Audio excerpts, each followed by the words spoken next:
Salam, heç fikir vermisiniz? İş yerində bəzi adamlar niyə məhz o cür davranır, başqa cür yox?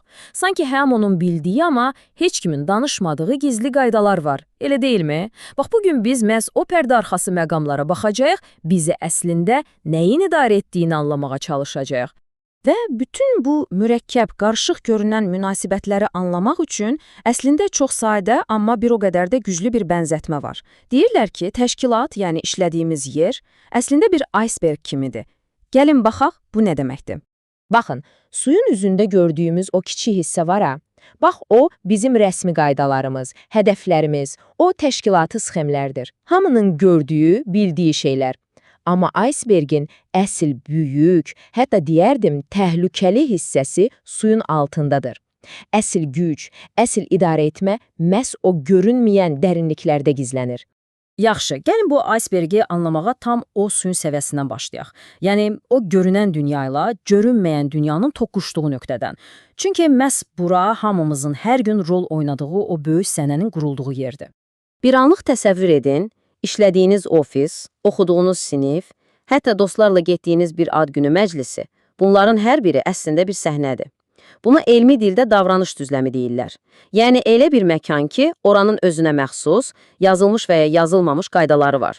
Və biz bu səhnədə, fərqində olsaq da, olmasaq da, iki cür qaydaya tabe oluruq. Birincisi, ümumi qaydalardır. Məsələn, qanunlar, əxlaq normaları, yəni hər yerdə keçərli olan şeylər. İkincisi isə xüsusi qaydalardır. Məhz bizim iş yerimizə aid olanlar. Məsələn, iclaslarda kimin birinci danışdığı, geyim tərzi və ya heç bir yerdə yazılmayan, amma hamının bildiyi digər qaydalar. Təbii ki, bu səhnədə hər kəsin bir yeri, bir mövqeyi var. Biz buna sosial status deyirik. Yox, bu sadəcə sizin vəzifənizin adı deyil.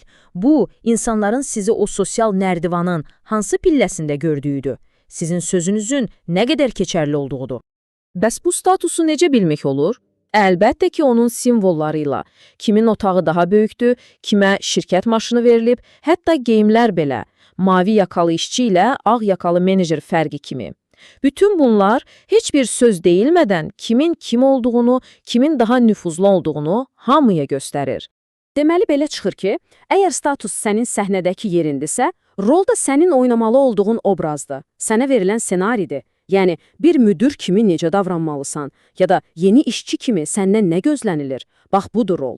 Yaxşı, səhnəni gördük, rolları da anladıq, amma axı bu rolları oynayanlar da maşın deyil, insandır.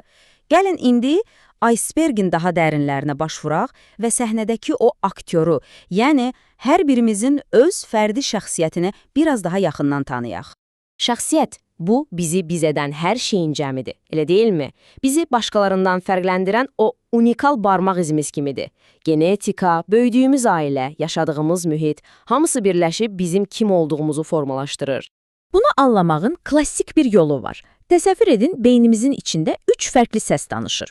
Biri, altmənlik, içimizdəki o ərköyün uşaqdır, hər şeyi indi və dərhal istəyir. Digəri, üstmənlik, bizim vicdanımız, valideynimiz kimidir, olmaz, ayıbdır, düzgün deyildir. Və ortada qalan mənlik, yəni biz özümüz. Bu iki səs arasında bir hakim rolunu oynayırıq, bir balans tapmağa çalışırıq. Daha müasir psixologiya isə deyir ki, gəlin məsələni 5 əsas xüsusiyyət üzərindən anlayaq. Buna böyük beşlik deyirlər. Birincisi, yeniliklərə nə dərəcədə açıq olmağımızdır. İkincisi, nə qədər nizam-intizamlı, məsuliyyətli olduğumuz. Üçüncüsü, ekstravert olmağımız, yəni enerjini başqaları ilə ünsiyyətdən yoxsa tək qalmaqdan almağımız. Dördüncüsü, başqaları ilə nə qədər asan dil tapan, uyğun bir insan olduğumuz. Və sonuncusu, təzyiq altında nə qədər sakit qala bildiyimizi göstərən emosional sabitliyimiz. Bax, bu 5 xüsusiyyət bizim işdəki davranışlarımızın böyük hissəsini izah edir. İndi isə dostlar, icebergin ən dərin qatına, ən böyük və ən güclü hissəsinə enirik. Bu, gözlə görünməyən, amma hər şeyi idarə edən o nəhəng qüvvədir, təşkilatın mədəniyyəti. Əgər hər insanın bir şəxsiyyəti varsa, hər təşkilatın da bir mədəniyyəti var. Bu, şirkətin ruhu, onun xarakteridir və ən əsası, o heç bir yerdə yazılmayan, amma hamının əzbər bildiyi o qaydalar toplusudur. Bizdə işlər belə görünür. Amma düşünməyin ki, mədəniyyət havada olan mücərrəd bir şeydir. Əsla. Mədəniyyət şirkətin qurucusu haqqında danışılan o əfsanələrdədir. Hər il mükafat alan qəhrəman işçilərdədir. Hər səhər keçirilən o qısa iclaslarda, yəni rituallardadır. Hətta istifadə etdiyimiz o xüsusi terminlərdə, jargonlardadır. Bax, bütün bu hekayələr, qəhrəmanlar, rituallar hamı tərəfindən qəbul ediləndə və yaşadılanda ortaya inanılmaz güclü bir şey çıxır. Güclü mədəniyyət. Bu elə bir mühitdir ki, hamı bir nəfər kimi eyni hədəfə doğru irəliləyir. Amma əgər bunlar yoxdursa, hərə öz bildiyini edirsə, o zaman zəif mədəniyyətdən, yəni qeyri-müəyyənlik və hətta xaosdan danışmaq olar. Yaxşı, dərinliklərə baş vurduq. İndi gəlin yenidən suyun üzərinə çıxıb, bütün bu parçaları birləşdirək. Görək, bu aysbergi bütöv şəkildə necə anlamaq və idarə etmək olar. Deməli, iş yerinizi tam anlamaq istəyirsinizsə, 3 səviyyəyə də baxmalısınız. Birincisi, səthə, yəni rəsmi qaydalara, statuslara. İkincisi, o rolları oynayan insanlara, onların fərqli şəxsiyyətlərinə.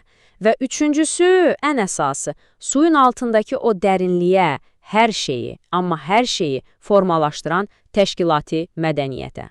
Yəni, əsas məsələ budur. Təkcə təşkilatın sxeminə, o rəsmi qaydalara baxaraq uğurlu olmaq mümkün deyil.